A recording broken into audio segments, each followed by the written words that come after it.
serve lunch and dinner, and we have specials every day. Today we're excited to read the final chapter of Fenway and Hattie. I heard today Fenway sneaks a taste of Hattie's ice cream. So your question today is, what is the ice cream flavor? So we hope you stop by. We have tickets for you during the month of May, and you can pick up those Fenway and Hattie tickets. Thank you.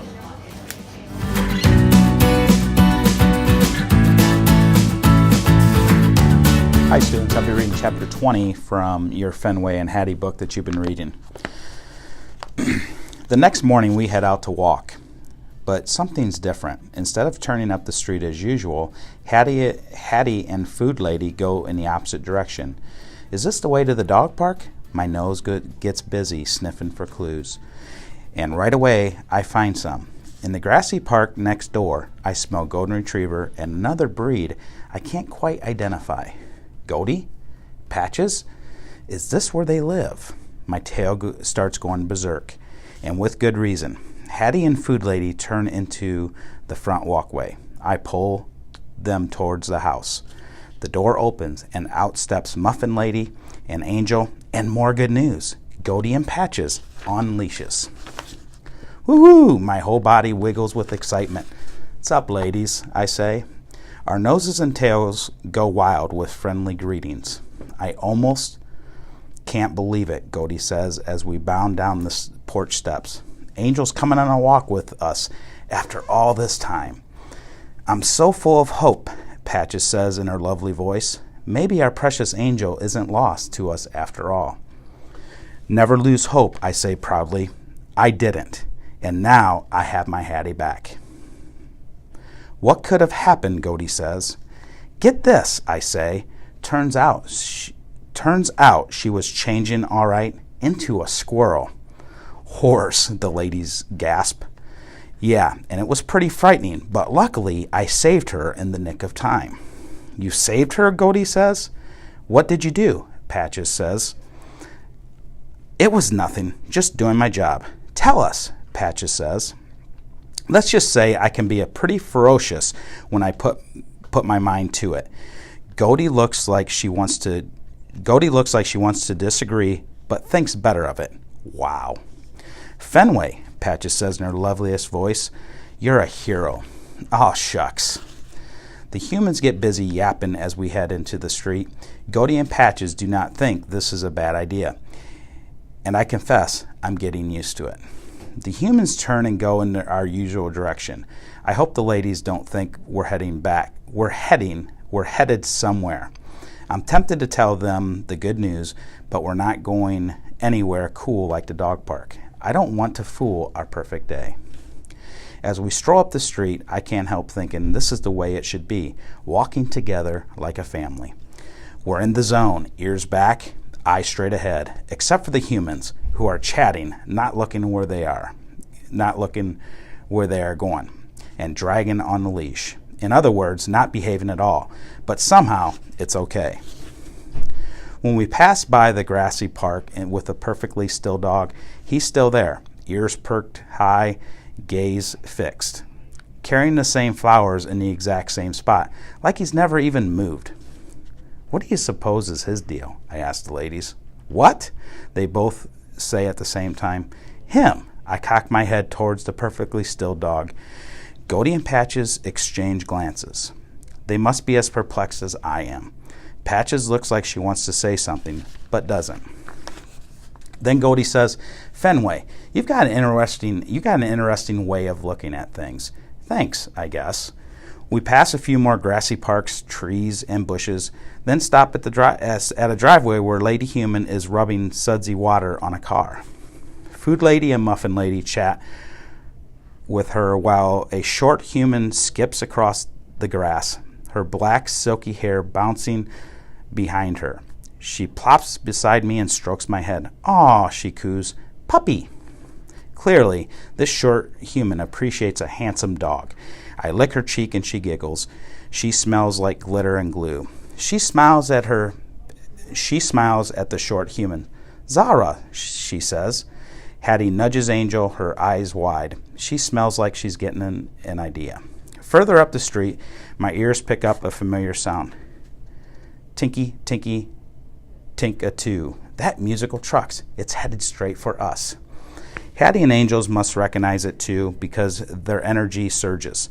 They hold out their hands to the tall humans who give them flimsy little papers. Hattie and Angels bounce on their toes, eagerly awaiting the truck arrival. Obviously, they are ready to confront the monster like a couple of ferocious dogs. I guess I've been inspired by a certain canine hero. But can they handle this evil on their own? I hardly have time to decide. The musical beast appears, its tinkly voice blaring. Go away, you nasty truck, I bark, leaping, thrashing wildly. If the leash weren't holding me back, I'd Fenway, Hattie shouts. She pushes her palm towards the pavement. Down. I know this. I drop to the ground and lie at her feet. Hattie pats my head, and her body radiating total happiness. Good boy, she says. She sounds deliciously wonderful. Just like the treat that sails into my mouth. The ladies look on, impressed. What can I say? And the short humans are just as successful in getting what they want. Clearly intimidated, the evil human disappears from the truck window and then returns with ice cream, which Hattie and Angel snatch right out of his hands. That's my girls. As we watch the musical truck cruise off into the distance, I sidly up next to Hattie. Thankfully, I don't have to wait long. A nice glob drops right in front of me. Slurp. Vanilla. Back at home, another amazing thing happens. Me and Goldie and Patches head straight through the side gate and into the dog park. Hooray, hooray! I romp with the ladies, tumbling and tussling and chasing for a long, long time. It's the most fun at the dog park ever. Eventually, we flop down in the cool grass for a rest. I lay my head next to Patches. She licks my nose. I'm considering a well-deserved snooze when sounds come from the front of the house. Short human sounds.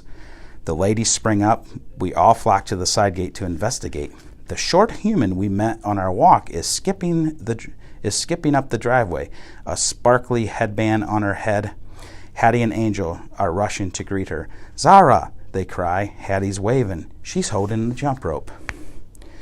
Hattie hands one end of the jump rope to Zara, and Angel goes to take the other, but then shakes her head, a huge grin spreading across her face. Hattie's eyebrows arch, but she starts grinning too. She and Zara grip the handles and stand far apart. Soon the jump rope is turning and slapping the pavement in a steady beat. Hattie begins chanting in a sing-song rhythm. The others chant along with her. The jump rope circles over, around, and under a very happy Angel again and again and again. Angel hops up and down, grinning widely as the jump rope turns and slaps the driveway. Aw, Patches says, so it's a game. I cock my head. What do you mean? Angel's been hopping over a rope like that for days and days, Goldie explains. We couldn't figure out why, Patches says. Goldie's fur prickles. Maybe you couldn't. I always knew it was a game. As I recall, you were just as puzzled as I was, Patches says. Says Goldie. A happy squeal directs our focus back to the gate. We watched the jumping, chanting, short humans for a while. Then Goldie snatches a stick and takes off. Me and Patches chase her around the dog park. When it's dark outside, I finally have Hattie all to myself. I'm cuddled in her soft and cozy bed. She kisses my brown paw, then my white paw. She showers my neck with kisses. I slobber her cheek and she giggles. Hattie brushes my fur and sings, best buddies, best buddies. It's the happiest moment ever. Me and my Hattie are together forever, and nothing can come between us. Sighing with contentment, I close my eyes, and then I'm sprawled out in the soft, cozy grass. Chipper, chipper, squawk! An evil squirrel climbs over the fence, his sharp, drooly fangs glistening in the moonlight. I sprint after him. Chipper chatter squawk. It's called a dog park for a reason, I bark. He scurries toward the back fence where Hattie is crouched down in the grass, her arms wide open. Watch out, Hattie, I bark, but it's too late. That evil squirrel jumps right into her arms. Aw, she coos, caressing his bristly fur. He chippers softly and snuggles against her neck. No, no, someone please tell me that Hattie's not actually cuddling that nasty creature. He looks back and glares at me. He opens his mouth. Crack! Boom! Kaboom! Whoa! That's one loud squirrel. My eyelids open up. Whew! I'm in Hattie's soft, cozy bed, shuddering. A bright light flashes outside. Rain pounds the window. This cannot be good. Hattie's clutching the used to be bear. She reaches for me. Best buddies, she whispers. Shaking with courage, I crawl into her chest. I nuzzle against the used to be bear. Hattie strokes my back, making Hattie happy. Making Hattie happy is a big job, but luckily I'm a professional. Students, I really hope you enjoyed that book. I know I did, and it was a fun book to read, and hopefully you continue reading all summer. Thank you.